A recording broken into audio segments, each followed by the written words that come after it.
Perfect. All right. So let's get started. Let's do a couple notes here, and then I'll give you time to work. I said to give you about 15 minutes a day to work, and then we'll take a few notes. We only have a few notes to take today, then we'll take a lot more tomorrow. This is probably our last assignment this week week 18. All right. There's one problem in particular I want to cover, and it's this one. The instructions were something like, let point B lie in between points A and C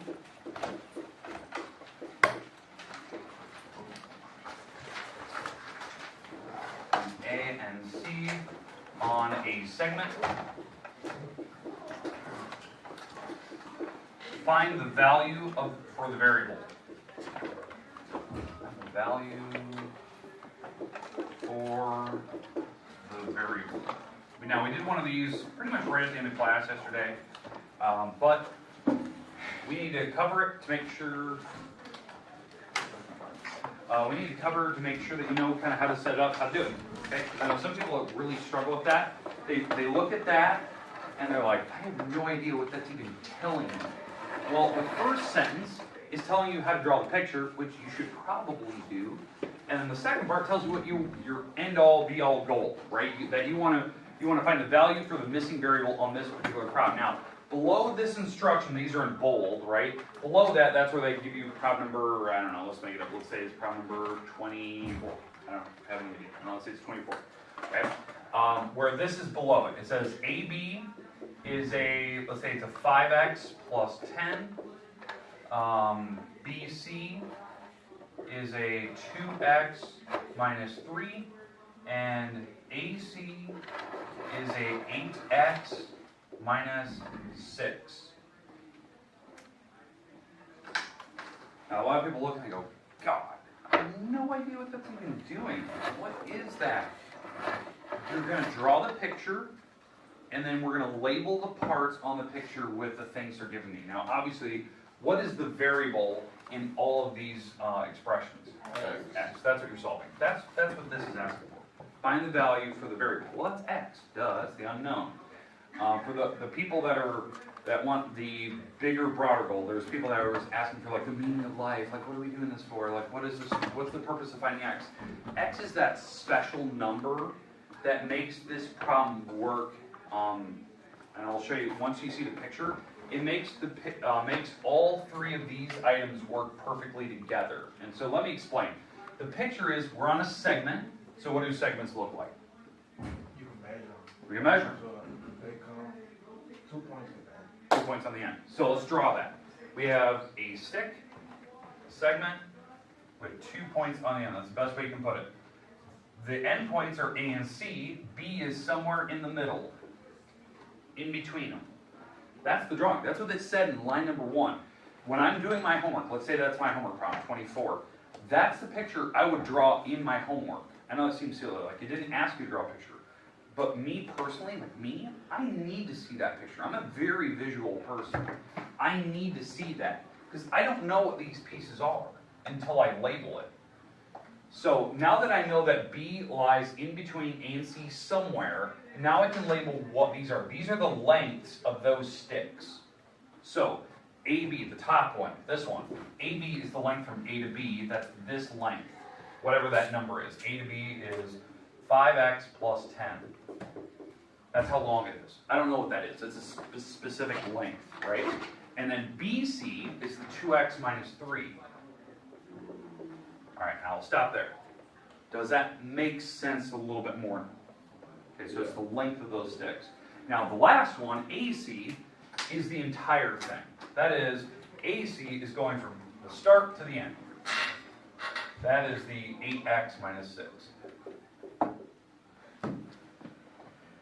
That's the entire length of A to C.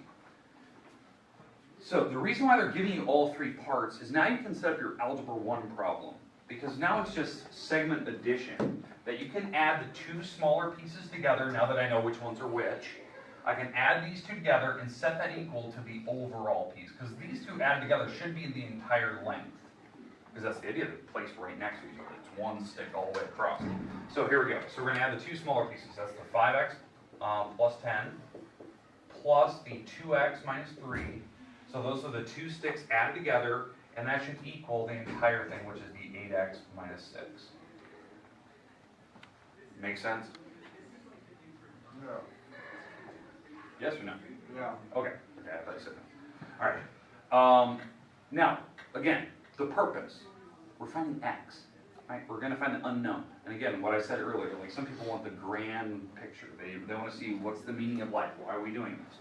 Well, once we find x, that's the one number that I can plug into these sticks that would make the lengths perfectly work. So like, let's say x, I'm going to make it up, but let's say x is a 2. I have no idea.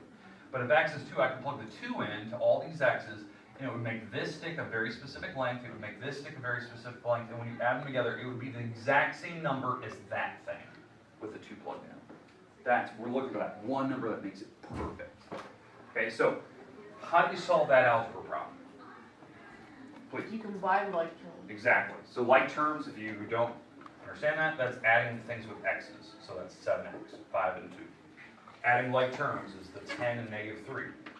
That's 7. And on the other side, there's really nothing I can add. Don't be that person that adds 8x and then negative 6. Yeah, I'll make fun of you for that. So don't do that. So now that we're here, where do we go? We gotta move that over. What are we going to move? You're right. Okay, we're going to move the x's to one side, move the numbers to the other. Okay. Okay. So does it matter which side we move them to? No. No, it doesn't matter at all, right? So I could move the 7x over here, and I can move the negative 6 over this way. Makes no difference. It will solve out perfectly anyway. So if I move this 7x across the equal sign, we're going to subtract it. Because when you go to the other side of the fraction, or other side of the equality symbol, it becomes the opposite. So if it was a positive 7, like you're adding 7, you're going to subtract it on the other side. If you were subtracting 6 over here, guess what you're going to do on the other side? Add it. So it's 7 plus 6. So this turns out to be 13. On that side, it's 7 plus 6. On the other side, 8 minus 7 is 1x, which you don't even need the 1. 1 can kind of disappear. It's one of those rules. And that's your x. So it's 13 plus. So the x is a 13. That's the magical, the mystery number for this problem. That's what they want. You're done. You found x. Move on. But if you're that person that wants to know, that 13, if I plug it in here, here, and here, it makes the numbers perfectly work. So whatever that distance is, what is 13 times 5? 65. So that's 65 plus 10, which is 75. 13 times 2 is 26. Minus 3 is 23. So 23 and 75, and those will add to make whatever that thing is when I plug 13 in. Okay? So that's the idea. And it works out perfectly. Like, it's the one number that makes it work. Understand what you're doing. Okay, I know, like, I had a lot of people asking questions throughout the day. I had a lot of people coming in during the day, because, like, as you saw, Tyler walked in here. You can walk in at any point during the day, ask questions. If you're not quite getting it, you can come in after school, before school. But I just thought, like, we needed to cover this. I didn't get to this one yesterday. I wanted to give you some time at the end of class. I think the later classes did get to that question. They had more time than you guys did. But I just want to make sure that you guys got to see something like that. Now, I know there's one goofy problem that they give you where it's, you know, it's the same instructions. You know, it's the A, B, and C. Okay. They tell you AB is an x plus 3. This is a 2x for the BC, but then they also say BC is a 12. And I thought that was weird. Like, they told me BC was a 2x, and they also told me BC was 12. Well, guess what? Those are equal. Like, they're the same thing. Like, BC is this, and BC is also 12. So these things are supposed to be equal, so x is supposed to be a 6. Like, you're done. You found an x. Move on. Like, it was kind of a trick question. So that was one of them. Make your life a little bit easier now? Okay, you have the 15 minutes to kind of work on your own. The last 10 minutes of class, 15 minutes of class, we'll start taking some notes about what we're going into tomorrow. Questions? Do you have a better pencil sharpener than that? I do not. I need one. Okay. I know. I'm gonna probably go this weekend. I'm gonna go get an electric one. Okay. So that's my goal this weekend. Just, yeah, it doesn't fit on the wall. Yeah, and then like if you try there, it slides. Yeah, you gotta like sit on it or have Yeah. a friend sit on it. So, but yeah, the reason why I got a new pencil sharpener last year because the old one wasn't sharpening pencils; it was just eating them the whole way through. But then when I got the new one that the office gave me, by the way, office gave me that, it doesn't fit on the wall over there. Like there's holes on the walls, you can see, it's like not even painted. They don't even line up. So I'm like, how am I supposed to put this on the wall? It doesn't even fit. I had to put it on a board that I found in the closet. See, it will be repaired. I'll get an electric one. It'll be awesome. I'll sharpen it down like crazy. Till it breaks. Alright. Yeah, I'm not gonna spend that time. Alright. Homework, you can work on it. We can keep going. I know you're probably sitting there like, yeah. Alright. In fact, if you want to go in the closet here, the wood closet, grab a book, we'll get you checked out, and I'll give you an online version as well. So. But you won't get the online version today. I gotta add you to the list. Okay. So, on this particular problem, there was one problem in your homework, I think it was number 18, was something like this. Okay, something like this. There's an A, B, and C. They said this thing is an 8.8, and I don't know if it was inches or centimeters, something like that. And they had, on this particular picture, this. Oh, yeah. Okay, that's what they had. And the question was something in the likes of find the length of A to B. Okay, and that was the question of questions. Well, here's the goofy thing, right? I wanted to see how many people would recognize that. Because obviously, I know the whole thing tomorrow, but I wanted to talk about it today. How many people would actually know what those red markers meant? Okay, do you think we know? Yeah, the lines are the same. Yeah, exactly right. This stick is exactly the same length as this stick. Now the reason why, those red markers, most people know them, they might have seen them in algebra class or in some other previous math class, or it's common sense.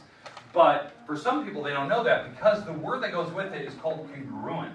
These are what they call congruent segments. That's the key word, right? That's one of our vocab words that we're going to be going into. So what does the word congruent actually mean? Same? It means equal. Okay? Same or equal. But more specific. It's equal in size, shape, and measure. Now you're probably thinking, Mr. Ward, you are repeating yourself more than once, right? You just said size, shape, measure. That's pretty much the same thing over and over and over. Size means proportions. You know, you can have a model car and the real car, and the sizes are almost correct. They're proportional to each other, right? That, you know, you can take a magical number that can multiply and make it to the bigger car. That's what scaling is. Okay? So it's the same size. Same shape. Well, they're both line segments. So they're technically the same geometric shape, but measure is the key thing. They're the same length, the exact number. So that's why they're actually the word congruent. Okay, does that vocab word make sense to you now? Yeah. Okay, we're going to go through that word more and more. We're actually going to see that on Friday. Now, second word, and I didn't tell you this. It actually goes perfect with a word we discussed earlier. It is called a midpoint. It is a midpoint. A midpoint is a middle point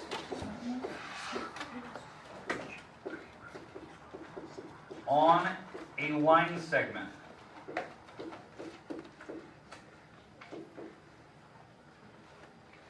It is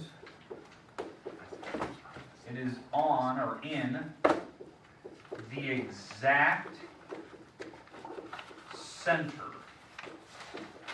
of the segment. Now this is a word, I think I used it maybe day 1 or day 2. We did that activity with the tree and the flagpole. We talked about the word midpoint. It's the middle point. In fact, let me draw that up here. So we have that, you know, the tree, it's a terrible tree. Here it is. Alright. And we have that flagpole.